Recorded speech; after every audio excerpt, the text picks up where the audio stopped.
Edgar, thank you very much for taking time out to talk to me today. Cool. Love the film. 6 years since Hot Fuzz. Exactly how does the ball get rolling with that? Does Simon get in touch with you? You get in touch with him in making the film, this last film? Well, we actually had the idea for this movie, the story at least, when flying to Sydney. I remember talking to Simon about it at Sydney Baggage Carousel at the airport, because I'd sort of had an idea, like on the plane, is I'd written this script when I was 21 about my experiences pub crawling as a teenager, and never done anything with it, and it was very, it was one of my first screenplays. So it was extremely naive and silly. But then it started to strike me that there was actually a richer idea in the idea of older friends trying to turn back the clock and one man trying to recapture his former glories. So, and then coupled with that, the idea of then going back to your hometown and finding that everything has changed. And, because I made Hot Fuzz in my hometown, I'd had that experience of going back quite a lot and found it sort of amusing and bittersweet in sort of equal measure. So very quickly, before we'd even left Sydney Airport, we kind of started to kind of hatch out what the actual plot was. And then we both went off and made separate movies and came back to kind of write it in 2011, which was good actually, because I think in that time, we had both got older and stuff, so we had just had more material to work with. Yeah. And we'd been chewing on the idea for a long time, so when we did get back together, it kind of flowed out a lot easier than the other two movies. Something that I take from this film, and also the two previous ones as well, is a theme about freedom or not wanting to conform. Yeah.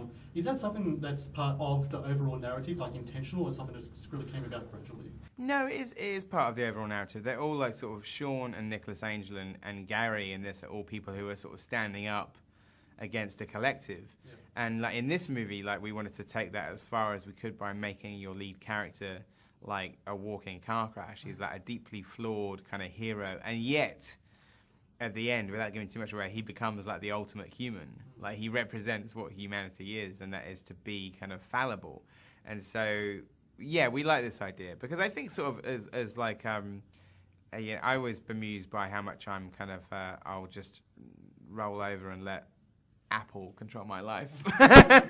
And then every now and again I think, so iTunes have changed all my records. I don't like it.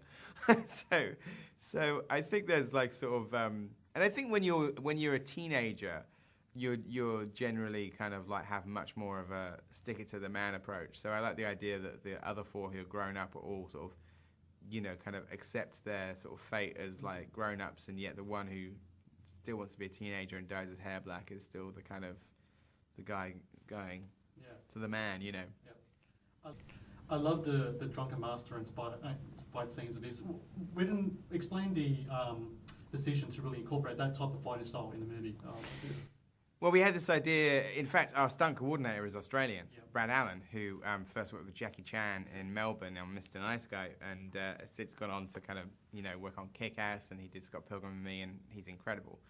And we sort of came up with this idea that when they start fighting and have to kind of fight the sort of the baddies of the piece, that it should be a mix between kind of proper bar brawling, wrestling moves, sort of half-remembered moves from rugby, and just kind of sort of create this fighting style out of that. So it's kind of really, and also that the enemies in it, the villains of the piece, are not actually punching back, and they don't have knives or guns.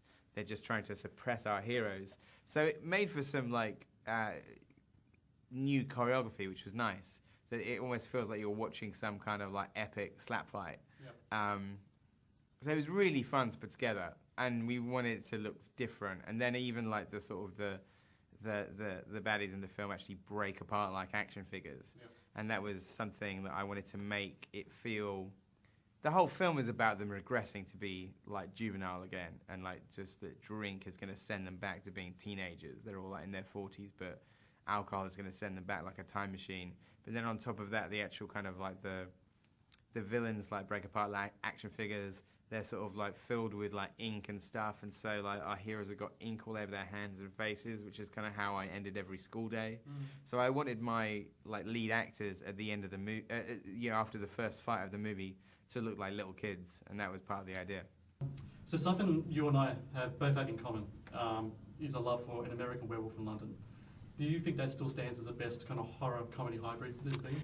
Yeah, I do actually, and in fact I watched it only recently because at the BFI in London, on my birthday, they asked me to sort of present a movie that was an epiphany for me, and I showed American Werewolf in London to a sort of packed house, and it played great, like to a lot of people who've never seen it before, and I really think that film stands up, so I would agree with that. Yeah. Last question. Okay, you have the Golden Mile in front of you. It's one person, living or dead, you'd like to take with you to try 12 pubs, 12 pints. Oh my God. I think the thing is that sort of like the idea of actually doing it, like it fills me with dread. Hence, like the movie itself is like sort of like the pub crawl kind of as a sort of like, as a deeply ominous like mission into kind of like sort of like to hell and back. It's kind of how I feel about the idea of actually downing 12 pints. Is I would probably be like sort of dead in a ditch by the end of it. But living or dead, you got to go with Ernest Hemingway or something, right? You got to sort of like take a famous like drinker brawler. I think if you had if there was a version of the movie where you could take any living or dead person, you'd want to take Ernest Hemingway with you on this pub crawl. Yeah. I choose Gandhi. I want to know what type of drunk Gandhi will be. I don't think he'd be a very good fighter though, would he? You never know. No, I think sort of like I don't know about that. You never know. If he gets that much carbs in him, maybe something might change. He'd need to eat a lot of bread. But I think Gandhi would be out after pub 1. Pub 1? Yeah, I think so. If he hasn't drunk anything before, like sort of, just like sort of like one, kind of vodka tonic, Gandhi be out. Thank you very much and congratulations. Cool, man. Thank you. Cheers. Yeah.